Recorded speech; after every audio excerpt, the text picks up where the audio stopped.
Assalamualaikum, hai semuanya.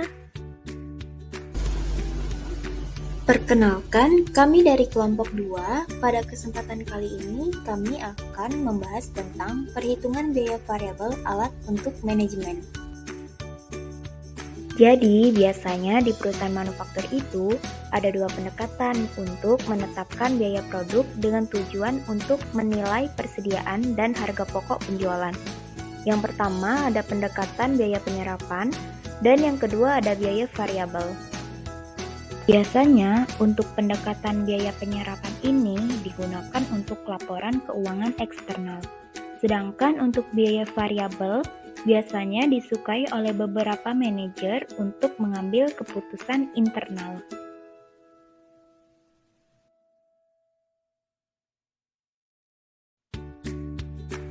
Untuk biaya penyerapan ini, perhitungannya itu terdiri atas bahan langsung, tenaga kerja langsung, overhead pabrik tetap, dan overhead pabrik variabel. Metode ini sering juga disebut dengan full costing. Sedangkan untuk biaya variabel itu terdiri atas bahan langsung, tenaga kerja langsung, dan juga overhead pabrik variabel. Metode ini sering disebut dengan marginal cost.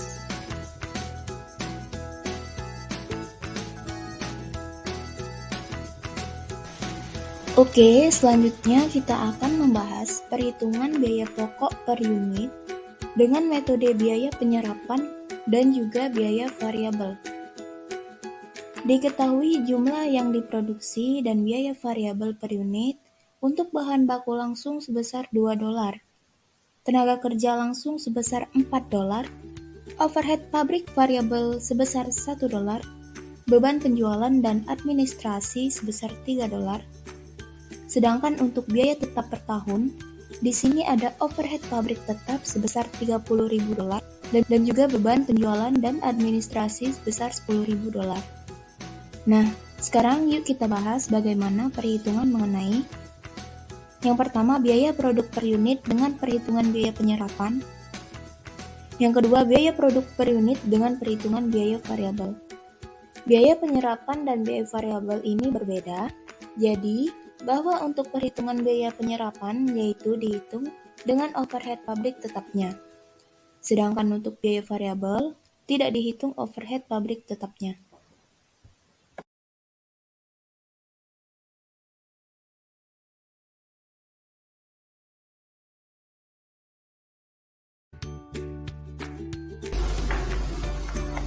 Langsung saja kita menghitung untuk bagian biaya penyerapan. Di sini tertera bahan baku langsung yaitu sebesar $2, tenaga kerja langsung sebesar $4, overhead pabrik yang variabel sebesar $1, dan overhead pabrik tetap perhitungannya $30.000 bagi 6.000 unit yaitu $5. Jadi jumlahnya untuk biaya produksi per unit, biaya penyerapannya yaitu sebesar $12. Sedangkan untuk biaya variabel untuk bahan baku langsung itu sebesar $2. Tenaga kerja langsung sebesar $4, overhead pabrik sebesar $1. Jadi biaya produksi per unit, biaya variabelnya sebesar $7.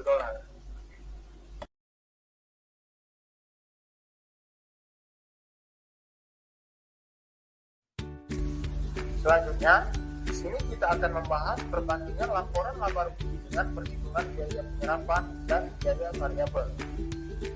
Berikut contoh informasinya, yaitu unit dalam persediaan sebesar 0, unit yang diproduksi sebesar 6.000, unit yang terjual itu sebesar 5.000, lalu unit dalam persediaan akhir sebesar 1.000. Harga jual per unit sebesar $20. Juga ada beban penjualan dan administrasi variabel per unit sebesar $3, serta tetap per unit sebesar $10.000. Nah, selanjutnya ada laporan laba rugi penyerapan. Di tabel ini, jadi perhitungan penyerapan yaitu Pertama, yang penjualannya itu didapat dari 5.000 unit terjual dikali 20.000 per unit. Dan harga yang menghasilkan Rp100.000. Dikurangi dengan harga pokok penjualan, untuk persediaan awal itu 0. Ditambah barang dalam proses yaitu 6.000 unit dikali $12 per unit, menghasilkan Rp72.000. Lalu, barang tersedia untuk dijual dikurangi dengan persediaan akhir, itu dapat dari 1.000 unit dikali dengan $12 per unit. Hasilnya Rp12.000. Jadi, untuk harga pokok penjualannya sendiri, Rp72.000 dikurang Rp12.000. Hasilnya Rp60.000. Dari situ diketahui laba kotornya sebesar Rp40.000. Lalu selanjutnya juga dikurangi dengan beban penjualan dan administrasi, dan di mana ini didapat dari 5.000 unit dikali $3 per unit, ditambah $10.000, hasilnya $25.000. Selanjutnya dapatlah hasil 15.000.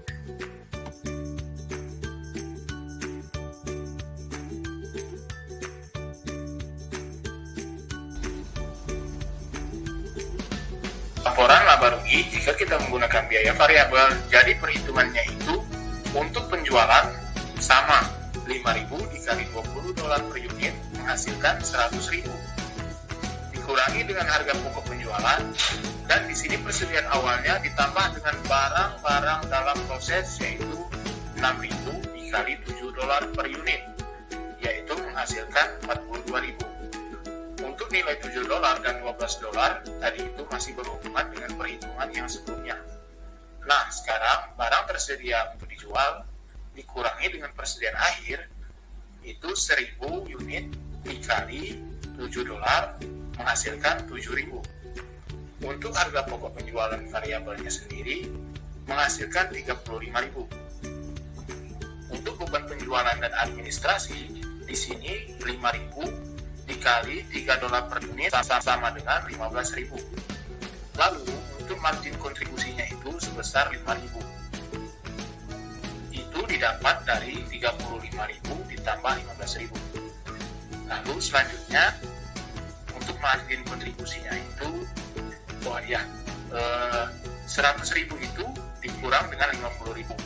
Nah, 50.000 itu nanti akan menjadi pengurang dari biaya tetapnya, yang terdiri dari overhead pabrik tetap sebesar 30.000 dan juga beban penjualan administrasi tetap sebesar 10.000. Jadi untuk laba operasional bersih, menurut laporan laba rugi, biaya variabel itu sebesar 10.000.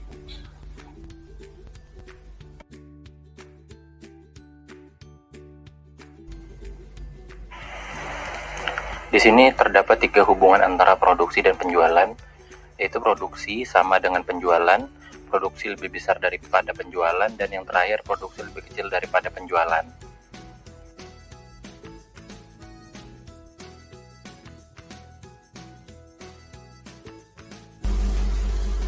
Langsung saja kita bahas.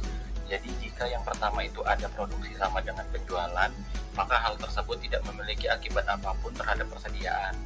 Karena apabila produksinya sama dengan penjualan, maka persediaannya pun akan sama dengan periode sebelumnya. Nah, hubungannya antara laba bersih operasional, biaya variabel, dan biaya penyerapan. Apabila biaya produksi sama dengan penjualan, maka perhitungan laba bersih pada operasional biaya penyerapannya itu sama dengan perhitungan laba bersih operasional biaya variabelnya.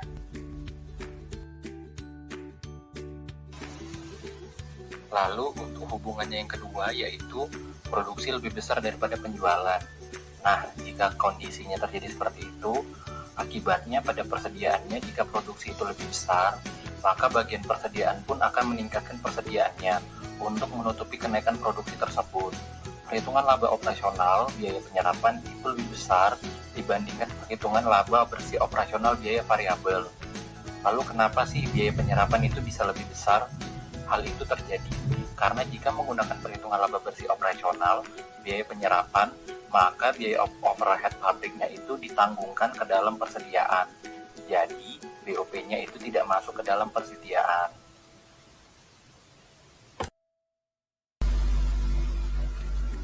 Lalu ada kondisi terakhir, di mana produksi lebih kecil daripada penjualan. Jika produksi lebih kecil daripada penjualan, itu berakibat terhadap persediaannya. Apabila produksinya lebih kecil, maka persediaannya juga pasti akan menurun. Hal ini tentu akan menurunkan persediaannya juga. Nah, bagian persediaan akan menurunkan persediaannya. Lalu apabila bagian persediaan tetap menggunakan persediaan yang lama, yang lebih besar daripada produksi, maka hal ini akan mengakibatkan penimbunan daripada persediaan, di mana hal itu tidak baik untuk perusahaan. Jadi kesimpulannya, perusahaan tidak memiliki manfaat jika dia memiliki persediaan yang cukup banyak namun produksinya menurun.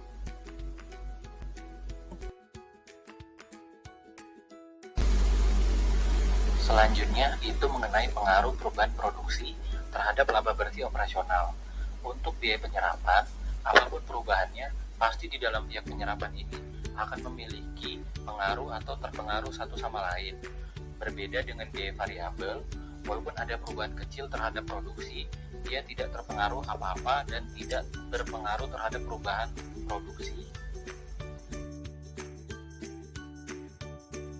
Nah, untuk poin yang terakhir yaitu memilih metode perhitungan terhadap laba bersih operasional. Untuk biaya penyerapan ini biasanya digunakan oleh pihak eksternal seperti fiskal, debitur, kreditur, atau pemegang saham. Dan juga biaya penyerapan ini bisa digunakan untuk internal, berbeda dengan biaya variabel. Kalau biaya variabel hanya digunakan untuk internal saja, seperti untuk alat bentuk pengambilan keputusan, untuk menerima atau menolak order, ataupun untuk menghitung insentif atau bonus. Demikianlah video dari kelompok kami. Semoga bermanfaat untuk kita semua. Terima kasih dan sampai jumpa di video selanjutnya.